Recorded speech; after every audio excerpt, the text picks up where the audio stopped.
Hello, everyone. Welcome to BU 634 Project and Risk Management.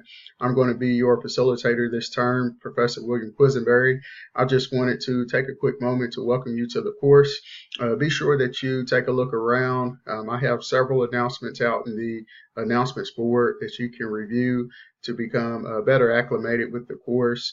Obviously, you'll want to take a look at the syllabus as well to see what's going on this term. And just really check around the class and look for any updates and items that have been provided. This will be a terrific course. I think you'll enjoy it. We'll primarily be focusing up on project scheduling and budgeting, and then also risk management. So how we can conduct proper analysis to come to better conclusions about what type of schedule to put into place, what type of items need to be considered along the lines of that schedule. Same goes for the budget, and we'll also consider the scope along in that discussion. And so we'll be talking a lot about the three primary constraints, the triple constraint that you oftentimes see in project management. You may have seen that in some of your previous coursework that you had here at the university dealing with project management. So we'll be expounding upon that, taking a deeper look at some of those topics that you may have been introduced to in BU 630, for instance. And so I think you'll really enjoy the class, really dive into the content and the material that's available inside the classroom.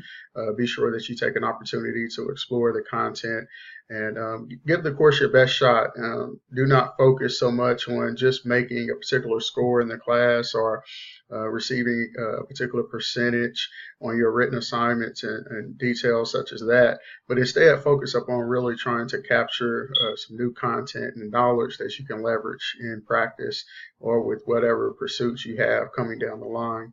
Okay, we'll have at least one discussion board question each week. Typically, it's going to be two, and then you'll also have one deliverable that's due each week. Sometimes that'll be a written assignment, and then that could be PowerPoint presentations as well. And so we'll be able to flesh all of those details out as we come to them in each of the units. But again, this is just a quick welcome video. So you can have an opportunity to see who the facilitator is, to hear my voice and see my face. Okay, so I'll be in touch and look forward to working with you this term. Okay, have a terrific day. Take care. Bye-bye.